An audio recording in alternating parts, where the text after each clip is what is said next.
Hello students, myself Nazeeba Ibrahim and welcome back to my channel e-learning accounts and maths. Students हमने question number 27 तक सारे questions कर लिए थे ना। आज हमें नेक्स्ट क्वेश्चन करना है क्वेश्चन नंबर 28। तो इसमें हमें रिवैल्यूएशन अकाउंट प्रिपेयर करना है, जनरल एंट्री पास करनी है। काफी इजी क्वेश्चन है स्टूडेंट्स, क्योंकि रिवैल्यूएशन अकाउंट भी आपने पढ़ रखा है और जनरल एंट्री भी उसकी आपने बना रखी है। कुछ नया नहीं है इसमें।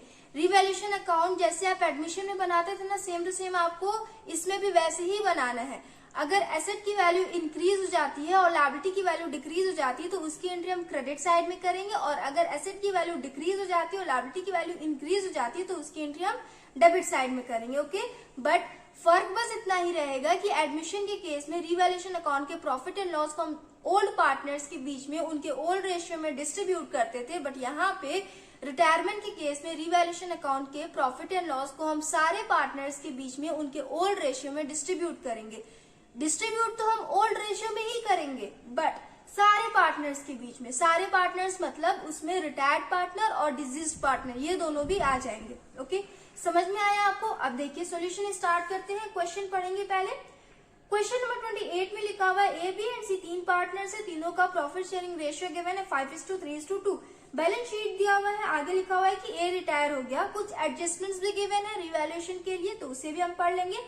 पॉइंट फर्स्ट में लिखा हुआ है bad debts amounting to 10,000 were to be written off. 10,000 bad debts दिया हुआ है जिसे कंपनी ने राइट ऑफ किया। And provision for doubtful debts be maintain at existing rate. New provision company ने एग्जिस्टिंग रेट पे ही मेंटेन किया, मतलब जिस रेट पे ओल्ड प्रोविजन मेंटेन किया था ना कंपनी ने, ओल्ड प्रोविजन कहाँ दिया है आपका बैलेंस शीट के अंदर 9,000 दिया है ना, तो 9,000 को कंपनी ने जिस भी रेट पे मेंटेन किया था सेम उसी रेट पे कंपनी न्यू प्रोविजन भी बनाएगी। ओके, तो सबसे पहले हम रेट कैलकुलेट करेंगे, उसके बाद हम न्यू प्रोविजन कैलकुलेट करेंगे। ओके, पॉइंट सेकंड में अनरिकॉर्डेड क्रेडिटर दिया हुआ है 20,000। पॉइंट थर्ड में लिखा हुआ है provision is to be made for legal damages amounting to 25,000। Legal damages पे प्रोविजन बनाया जाएगा 25,000 का। ओके, पॉइंट फोर्थ में लिखा हुआ है there is a liability for 15,000 for outstanding salaries. Outstanding salary show कर रहा है 15,000। आउटस्टैंडिंग मतलब अभी तक कंपनी ने पे नहीं किया है, कंपनी को पे करना है, तो ये लायबिलिटी है कंपनी की कि एम्प्लॉयज को सैलरी पे करना है। ओके, तो 15,000 से लायबिलिटी की वैल्यू इंक्रीज हो रही है। समझ में आ रहा है ये वाला पॉइंट? अभी एम्प्लॉयज को पे करना है, अभी तक कंपनी ने पे नहीं किया है। ओके, इसका मतलब कि लायबिलिटी की वैल्यू इंक्रीज हो रही है, डेबिट साइड में इसकी एंट्री होगी। स्टूडेंट्स आप लोग समझने की कोशिश करिए, क्लियर नहीं लिखा हुआ है कि लायबिलिटी की वैल्यू इंक्रीज हुई है कि डिक्रीज हुई है, बस इतना लिखा हुआ है कि एम्प्लॉयज को पे करना है। अभी तक कंपनी ने पे नहीं किया है। अगर पे कर देती तो वैल्यू डिक्रीज हो जाता, बट कंपनी ने पे नहीं किया और वो आउटस्टैंडिंग शो कर रहा है। ओके, इसका मतलब ये है कि लायबिलिटी की वैल्यू 15,000 से इंक्रीज हुई है। पॉइंट फिफ्थ में sundry creditor be reduced by 8,000 being a liability not payable। sundry creditor अब पे नहीं किया जाएगा, इसलिए 8,000 से वैल्यू डिक्रीज हो गई है।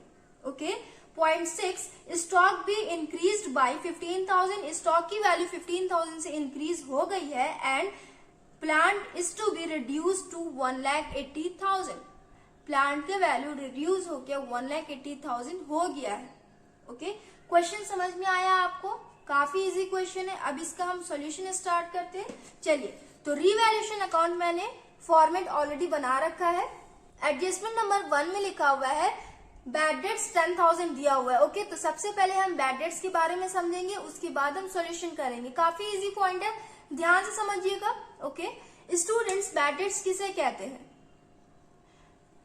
बैड डेट्स कंपनी के लिए लॉस होता है। ओके, जिन्हें कंपनी क्रेडिट पे गुड्स सेल करती है वो कंपनी के डेटर्स कहलाते हैं ना, मालूम होगा सारे बच्चों को। डेटर्स किसे कहते हैं स्टूडेंट्स? यहाँ क्वेश्चन में आपके 1,50,000 दिया हुआ है, इसका मतलब ये है कि 1,50,000 के गुड्स को कंपनी ने क्रेडिट पे सेल किया है। ओके, अभी तक कंपनी ने 1,50,000 रिसीव नहीं किया है, कंपनी को रिसीव करना है। ओके, तो जब भी कंपनी क्रेडिट पे गुड्स सेल करती है तो कंपनी को ऐसा डाउट होता है कि हो सकता है कुछ डेटर्स फुल पेमेंट ना कर पाए, किसी भी रीजन से। हो सकता है उनके पास पैसा ना हो, बैंक करप्ट हो जाए, इंसॉल्वेंट हो जाए, या फिर वो चीट कर जाए कंपनी के साथ, वो पेमेंट ना दे। ओके, तो कंपनी को ऐसे ऐसे डाउट्स आते हैं, तो उसके लिए company provision for doubtful dates maintain करती है। प्रोविजन जैसे रिजर्व होता है ना, सेम टू सेम वैसे प्रोविजन भी होता है। प्रोविजन एक अकाउंट होता है जिसमें कंपनी कुछ अमाउंट्स रख देती है। किसी भी प्रॉब्लम में, कोई भी कंपनी को प्रॉब्लम आती है तो वहां से कंपनी पैसा लेके यूज करती है। जैसे अभी आपके एडजस्टमेंट में लीगल डैमेजेस के लिए प्रोविजन बनाया जाएगा। ओके, तो वो एक तरीके का प्रोविजन, और एक तरीके का प्रोविजन ये provision for doubtful dates. Provision for doubtful dates क्यों बनाया जाता है स्टूडेंट्स? मैंने अभी आपको बताया ना, बैड डेट्स कंपनी के लिए लॉस होता है। कोई भी डेटर अगर पेमेंट ना कर पाए कंपनी को, क्वेश्चन में आपके दिया हुआ है कि 10,000 का बैड डेट्स हो गया, मतलब इनमें से कुछ डेटर्स ने 10,000 का पेमेंट नहीं किया। अब कंपनी के पास 1,50,000 में से 10,000 नहीं आ पाएगा। ओके, तो ये अमाउंट बैड डेट्स में चला गया।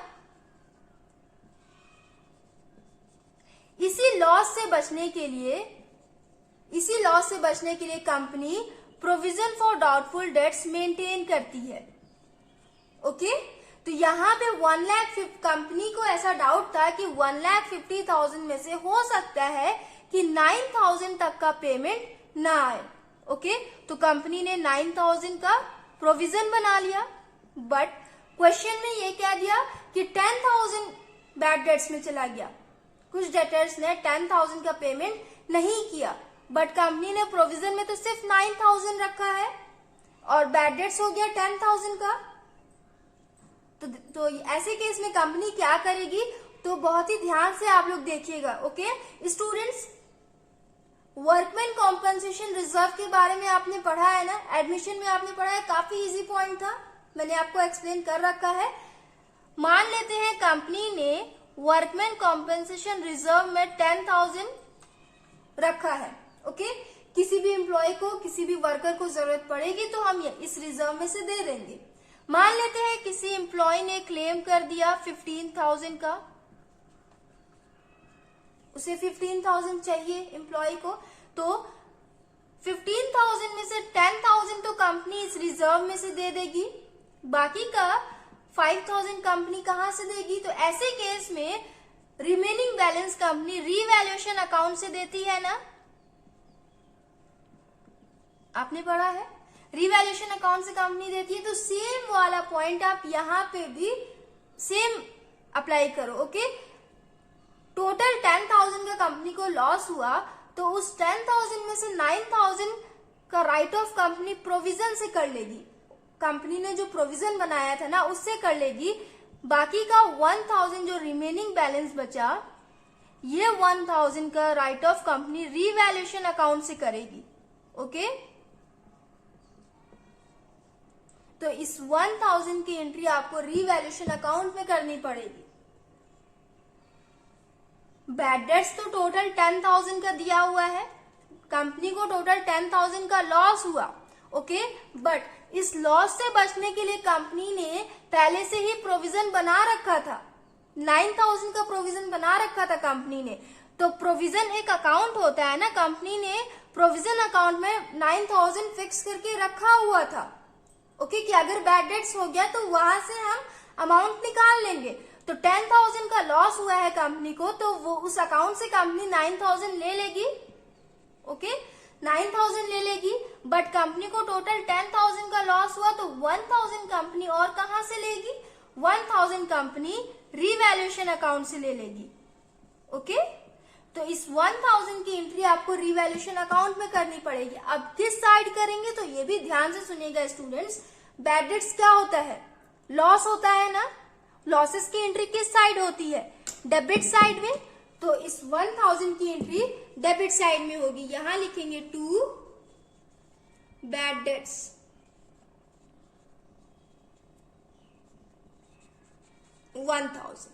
ओके, अगर कंपनी प्रोविजन अकाउंट में 8,000 रखी होती और बैड डेट्स आपका 10,000 का हो जाता, तो 8,000 कंपनी प्रोविजन से लेती, बाकी का 2,000 कंपनी रिवैल्यूएशन से ले लेती।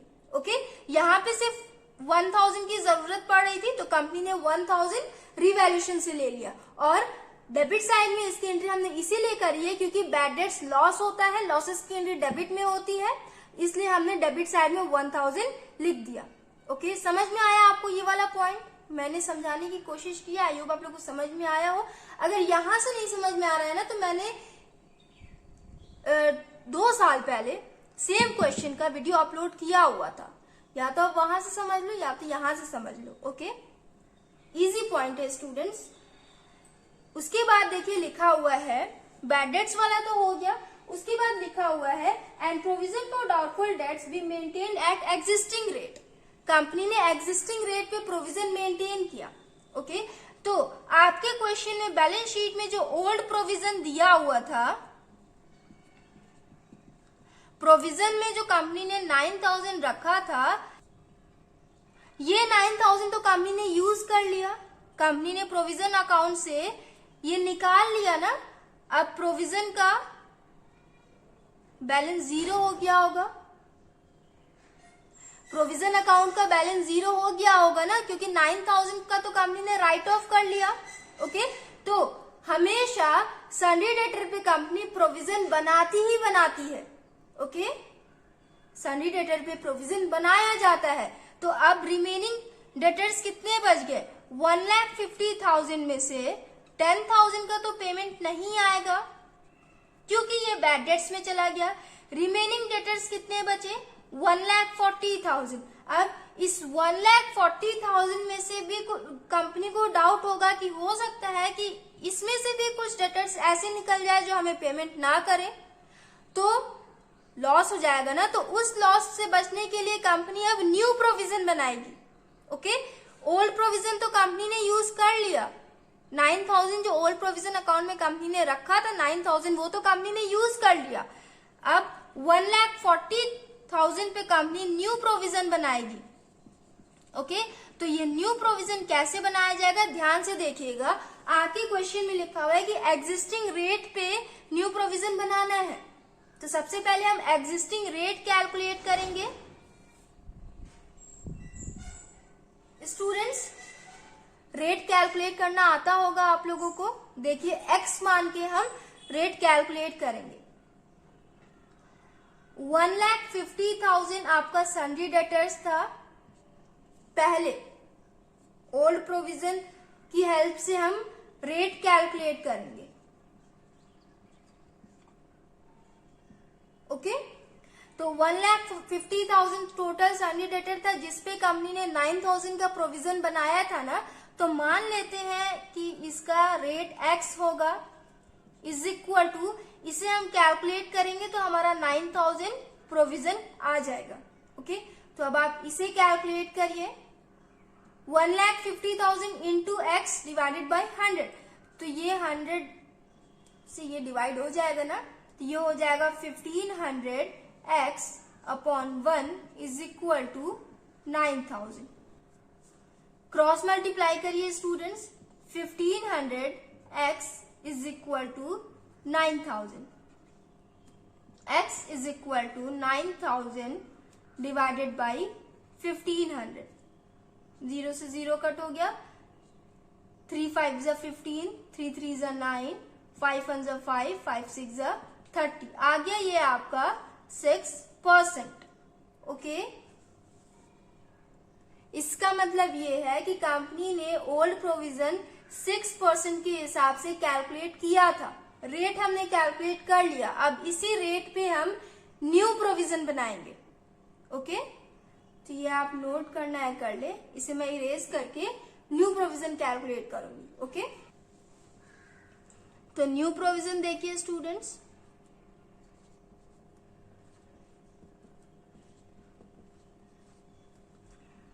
अब रिमेनिंग डेटर्स कितने बचे? 1,50,000 में से 10,000 तो बैड डेट्स में चला गया, रिमेनिंग बचे 1,40,000। तो अब 1,40,000 पे कंपनी प्रोविजन मेंटेन करेगी ना, तो 1,40,000 इंटू रेट हमने कैलकुलेट किया, कितना आया था, 6% आया था, तो ये हो जाएगा 6/100 इज इक्वल टू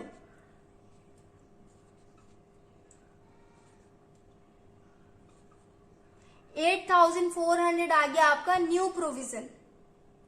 ओके, अब इस न्यू प्रोविजन की एंट्री किस साइड होगी, तो कंपनी ने प्रोविजन दोबारा से बनाया है। अब दोबारा से कंपनी ने 8,400 प्रोविजन अकाउंट में रखा होगा, तो लायबिलिटी इंक्रीज हुई है ना। 9,000 जो ओल्ड प्रोविजन था वो तो कंपनी ने यूज कर लिया, उसको यूज करने के बाद प्रोविजन अकाउंट का बैलेंस 0 हो गया होगा। ओके, तो मैंने अभी आपको बताया कि हमेशा डेटर्स पे कंपनी प्रोविजन बनाती है, तो रिमेनिंग डेटर्स जो भी बचे थे उस पे भी कंपनी ने प्रोविजन बनाया, तो 0 से वैल्यू इंक्रीज होके 8,400 हो गई ना, 8,400 हो गई, मतलब प्रोविजन की वैल्यू इंक्रीज हुई है। आप लोग ये मत सोचना कि ओल्ड प्रोविजन तो 9,000 था, न्यू प्रोविजन 8,400 आ गया तो वैल्यू डिक्रीज हो गई 600 से, तो इसकी एंट्री इस साइड कर लेते हैं। अगर आप ऐसा करेंगे तो आपका रॉन्ग हो जाएगा। ओके, वो ओल्ड प्रोविजन था वो तो यूज कर लिया कंपनी ने, अब कंपनी दोबारा से 8,400 रखेगी प्रोविजन में, इसका मतलब लायबिलिटी इंक्रीज हुआ है। ओके, तो जब लायबिलिटी इंक्रीज होती है तो उसकी एंट्री डेबिट साइड में होती है, तो यहां हो जाएगा टू प्रोविजन।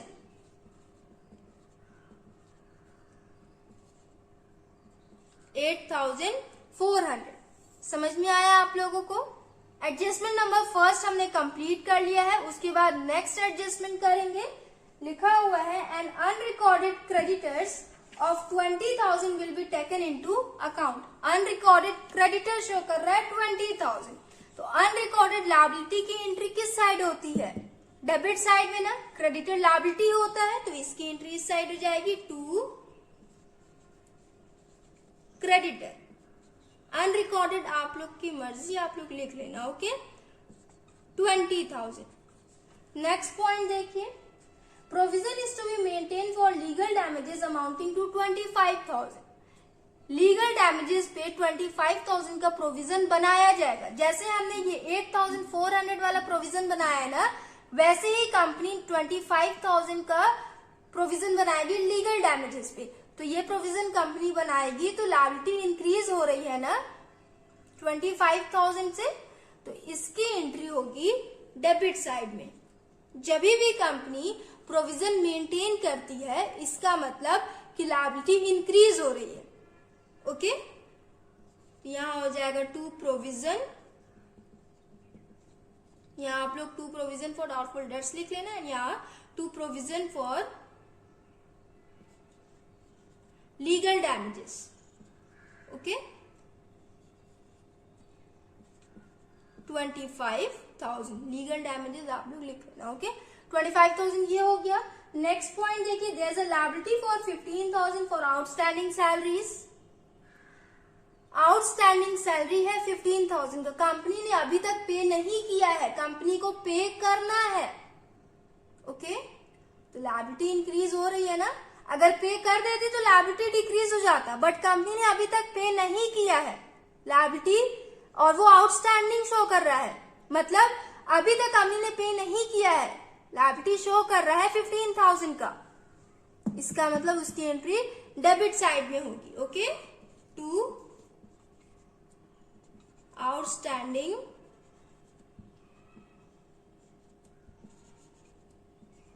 सैलरी 15,000। समझ में आया स्टूडेंट्स आप लोग को ये वाला पॉइंट? उसमें ये क्लियर नहीं लिखा हुआ है कि लायबिलिटी इंक्रीज हुई है कि डिक्रीज हुई है, बट आपको समझना पड़ेगा अगर आउटस्टैंडिंग है तो मतलब कंपनी को पे करना है। ओके, तो कंपनी रखेगी ना 15,000 अलग से कहीं पे लायबिलिटी बना के, तो उस वजह से लायबिलिटी की वैल्यू इंक्रीज हो रही है ना 15,000 से। नेक्स्ट पॉइंट देखिए, सन्डी क्रेडिटर 8,000 से वैल्यू डिक्रीज हो गई, अब पेमेंट नहीं करना है क्रेडिटर का, तो 8000 से वैल्यू लायबिलिटी की डिक्रीज हुई है, तो जब भी लायबिलिटी की वैल्यू डिक्रीज होती है तो एंट्री इस साइड होती है, तो यहां हो जाएगा बाई सन्ड्री क्रेडिटर्स। 8000 हो गया। उसके बाद स्टॉक की वैल्यू इंक्रीज हुई है 15000 से, तो एसेट की वैल्यू इंक्रीज होती है तो क्रेडिट साइड में उसकी एंट्री होती है ना, यहां लिखेंगे बाई स्टॉक 15000। उसके बाद प्लांट का वैल्यू डिक्रीज होकर 1,80,000 हो गया है। बैलेंस शीट में प्लांट का वैल्यू कितना था? 2 लाख। 2 लाख से वैल्यू डिक्रीज होकर 1,80,000 हो गई है ना। 20,000 से वैल्यू डिक्रीज हुई है, तो एसेट की वैल्यू जब भी डिक्रीज होती है तो इसकी एंट्री हो जाती है यहां पे डेबिट में टू प्लांट हो जाएगा 20,000। रिवैल्यूएशन अकाउंट हमने बना लिया, सारे एडजस्टमेंट्स की एंट्री हमने कर ली। अब हम टोटल करके प्रॉफिट और लॉस कैलकुलेट करेंगे। तो डेबिट साइड का टोटल करिए students, 1000 plus 8400 plus 20,000 plus 25,000 plus 15,000 plus 20,000, ये हो जाएगा 89,400। ओके, डेबिट साइड का टोटल आया 89,400। क्रेडिट साइड में टोटल करिए 15,000 प्लस 8,000, ये हो जाएगा 23,000। माइनस करिए 66,400 आया। इस साइड बैलेंस कम है तो क्रेडिट साइड में बैलेंस कम होता है तो क्या आता है? लॉस होता है ना, तो यहां हो जाएगा by loss transfer to partners capital account. A, B and C 3 partners है ना। ए रिटायर हो गया, रिटायर्ड पार्टनर है, बट फिर भी इसे दिया जाएगा। रिटायरमेंट के केस में रिवैल्यूएशन के प्रॉफिट और लॉस को सारे पार्टनर्स के बीच में डिस्ट्रीब्यूट किया जाता है। ओके, तो 66,400 इन तीनों पार्टनर्स को इनके ओल्ड रेशियो में दिया जाएगा। ओके, 66,400 इंटू ए का रेशियो कितना है? 5/10, सॉरी 10। ओके, इसे कैलकुलेट करिए।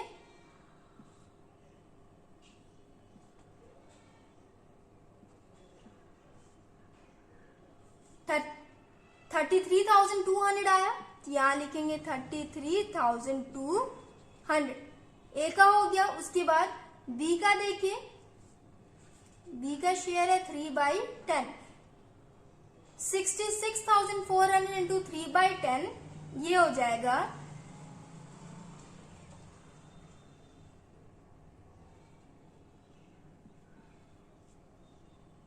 19,920, यहां लिखेंगे 19,920। ओके, उसके बाद सी का कैलकुलेट करेंगे। सी का शेयर है 2/10, 66,400 इंटू 2/10, ये हो जाएगा 13,280। यहां लिखेंगे 13,280, तीनों को टोटल करिए, ये हो जाएगा 66,400। ओके स्टूडेंट्स, ये सब ये सारे कैलकुलेशन आप लोग अपने वर्किंग नोट में कर लेना। ओके, 89,400 रिवैल्यूएशन अकाउंट हमने बना लिया स्टूडेंट्स। अब हम जर्नल एंट्री पास करेंगे। ओके, आई होप आप लोग को रिवैल्यूएशन अकाउंट समझ में आया होगा। स्टूडेंट्स, आप लोग पहले फॉर्मेट बनाना, उसके बाद जर्नल एंट्री पास करना। मैं बिना फॉर्मेट के जर्नल एंट्री पास कर रही हूँ, मेरे जैसे आप लोग ना करना। ओके, तो चलिए सबसे पहले फर्स्ट एंट्री क्या होगी? फर्स्ट एडजस्टमेंट की फर्स्ट एंट्री होगी, बैड डेट्स दिया हुआ था ना, तो सबसे पहले बैड डेट्स की एंट्री कर लेंगे। बैड डेट्स की एंट्री क्या होती है?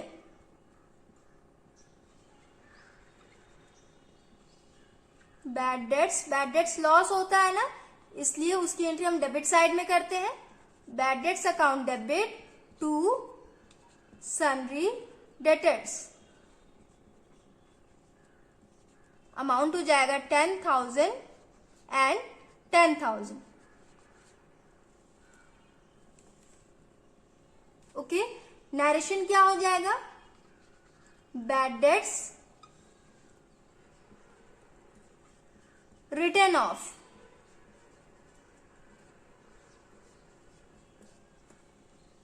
फर्स्ट एंट्री हमने बना ली। उसके बाद नेक्स्ट एंट्री देखिए, मैंने आपको बताया था ना टोटल कंपनी को 10,000 का लॉस हुआ था। उस लॉस को कंपनी ने 9,000 तो प्रोविजन से राइट ऑफ किया था और 1,000 रिवैल्यूएशन से राइट ऑफ किया था। तो अब उसकी एंट्री हम बनाएंगे। ओके, तो उसकी एंट्री हो जाएगी provision for doubtful dates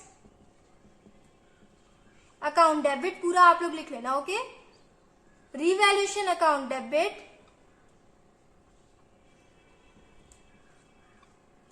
to bad debts. Total 10,000 का लॉस हुआ था, 9,000 का कंपनी ने प्रोविजन से राइट ऑफ किया और 1,000 कंपनी ने रिवैल्यूएशन से राइट ऑफ किया। ओके, ये आप लोग provision for doubtful debts account लिखना। Okay, revaluation account 1,000। ये वाली एंट्री समझ में आई? नरेशन हो जाएगा इसका transfer of bad debts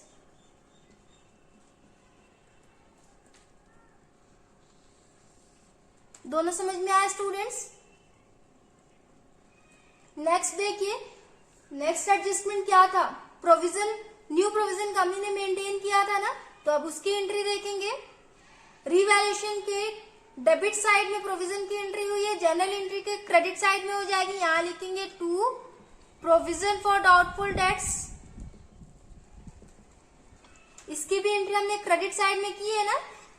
revaluation के डेबिट साइड में एंट्री थी बैड डेट्स की, तो यहाँ पे हमने क्रेडिट में लिखा और डेबिट में हमने रिवैल्यूएशन के आगे 1,000 लिख दिया। आई होप आप लोग को समझ में आया होगा ये वाला। यहां देखिए to provision for doubtful debts आप लिखना, डेबिट में हो जाएगा रिवैल्यूएशन अकाउंट।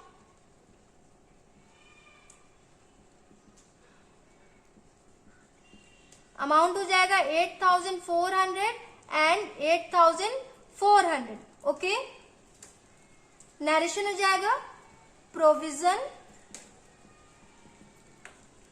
क्रिएटेड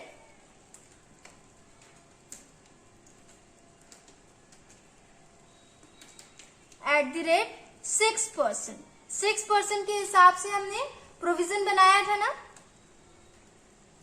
हमने रेट कैलकुलेट किया था, उसके बाद प्रोविजन कैलकुलेट किया था। यहां तक का समझ में आया? इसके बाद नेक्स्ट एडजस्टमेंट में क्या लिखा हुआ था? अनरिकॉर्डेड क्रेडिटर दिया हुआ था ना, तो उसकी एंट्री बना लेंगे रिवैल्यूएशन के डेबिट साइड में। तो यहाँ पे हम क्रेडिट साइड में लिखेंगे टू अनरिकॉर्डेड क्रेडिटर और डेबिट में हो जाएगा रिवैल्यूएशन अकाउंट।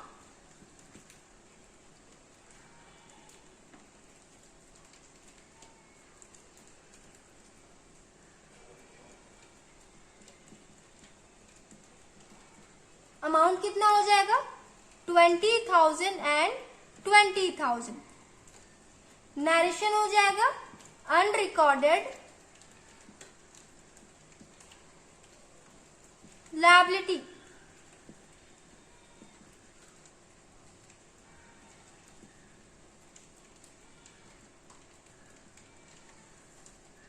ये सारी एंट्रीज आपको समझ में आई? नोट करना है नोट कर लीजिए। उसके बाद हम नेक्स्ट एंट्रीज करेंगे क्योंकि मेरे पास स्पेस कम है, तो आप लोग ये एंट्री नोट कर लीजिए। उसके बाद हम नेक्स्ट जनरल एंट्री पास करेंगे। उसके बाद स्टूडेंट्स नेक्स्ट एडजस्टमेंट दिया हुआ था आपके क्वेश्चन में, लीगल डैमेजेस पे प्रोविजन बनाया गया ना, तो उसकी एंट्री कर लेंगे। रिवैल्यूएशन के डेबिट साइड में है तो जनरल एंट्री के क्रेडिट साइड में हो जाएगा to provision for legal damages आप लोग लिख लेना। ओके,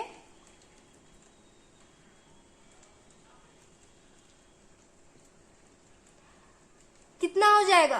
कितने का प्रोविजन बनाया गया था? 25,000 का ना। डेबिट में हो जाएगा रिवैल्यूएशन अकाउंट।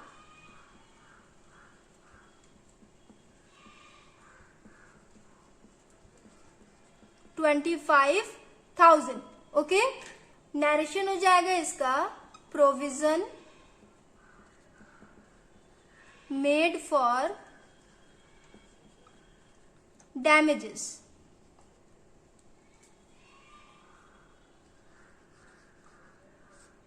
यहां तक का हो गया, समझ में आया स्टूडेंट्स आप लोगों को। उसके बाद आउटस्टैंडिंग सैलरी दिया हुआ है तो इसकी भी एंट्री कर लेंगे। रिवैल्यूएशन के डेबिट साइड में, तो यहाँ पे हम क्रेडिट साइड में लिखेंगे, यहां लिखेंगे टू आउटस्टैंडिंग सैलरी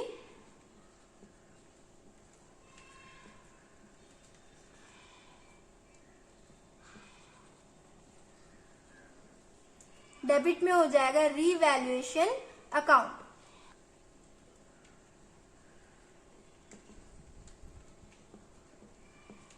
अमाउंट हो जाएगा 15,000 एंड 15,000।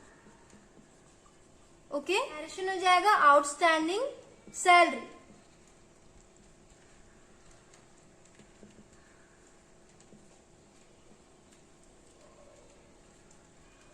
स्टूडेंट्स, नरेशन में कुछ एक्स्ट्रा पॉइंट नहीं लिखा जाता है, इतना ही आप लोग लिख देंगे तो आपका करेक्ट हो जाएगा। ओके, बहुत सारे बच्चे नरेशन में कंफ्यूज हो जाते हैं। उसके बाद नेक्स्ट एडजस्टमेंट आपका क्या दिया हुआ है, फर्स्ट से देखेंगे। बैड डेट्स का हमने कर लिया, प्रोविजन का हमने जनरल एंट्री बना लिया, अनरिकॉर्डेड क्रेडिटर का भी हमने बना लिया, प्रोविजन फॉर लीगल डैमेजेस का भी हमने बना लिया था, आउटस्टैंडिंग का भी हमने बना लिया। उसके बाद sundry creditor be reduce by 8,000, इसकी जनरल एंट्री बनाएंगे तो क्रेडिटर की वैल्यू डिक्रीज हुई है ना, रिवैल्यूएशन के क्रेडिट साइड में एंट्री थी, जनरल एंट्री के डेबिट साइड में हम कर देंगे, यहां लिखेंगे सन्ड्री क्रेडिटर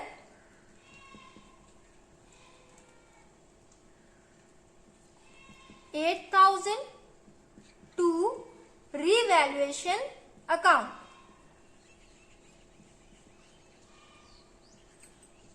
$8,000 हो गया। नरेशन हो जाएगा decrease in the value of liability.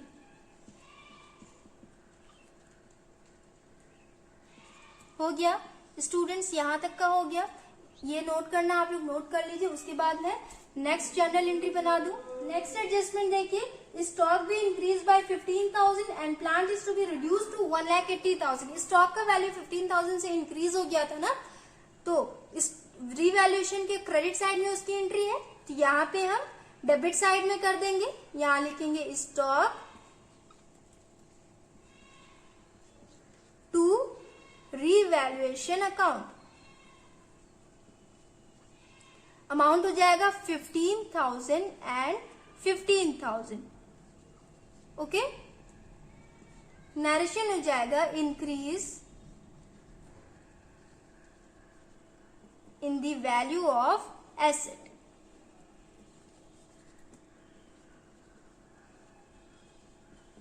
हो गया। उसके बाद नेक्स्ट, प्लांट का वैल्यू 20,000 से डिक्रीज हो गया था ना, रिवैल्यूएशन के डेबिट साइड में हमने लिखा था, तो यहां पे क्रेडिट में हो जाएगा टू प्लांट, डेबिट में हो जाएगा रिवैल्यूएशन अकाउंट।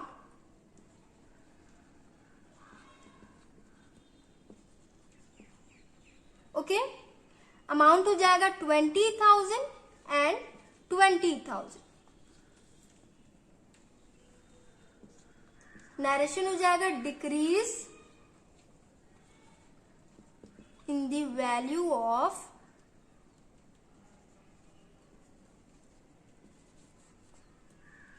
एसेट।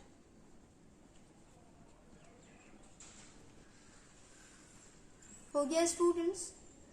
उसके बाद लास्ट जर्नल एंट्री, लॉस आया था तो इसकी एंट्री बना लेंगे। जर्नल एंट्री में लॉसेस की एंट्री किस साइड हो जाएगी, लॉसेस की और एक्सपेंसेस की एंट्री डेबिट साइड में करते हैं ना, तो यहाँ पे डेबिट साइड में एंट्री हो जाएगी, यहां लिखेंगे A's capital account, B's capital account, C's capital account to revaluation. Revaluation का लॉस है ना, यहां लिखेंगे टू रीवैल्यूएशन अकाउंट। अमाउंट कितना कितना हो जाएगा 33,200, 19,920, 13,280 एंड टोटल हो जाएगा 66,400। नरेशन हो जाएगा loss on revaluation account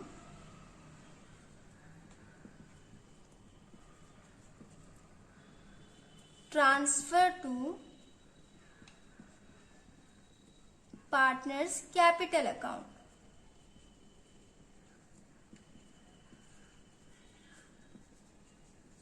okay students, हमने रिवैल्यूएशन अकाउंट भी बना लिया, जर्नल एंट्री भी बना लिया मैंने। सो स्टूडेंट्स, आई होप आप लोग को समझ में आया होगा। नेक्स्ट वीडियो में हम नेक्स्ट क्वेश्चन करेंगे। So students, if you like my video then please like, share, comment and do subscribe my channel. Thanks for watching.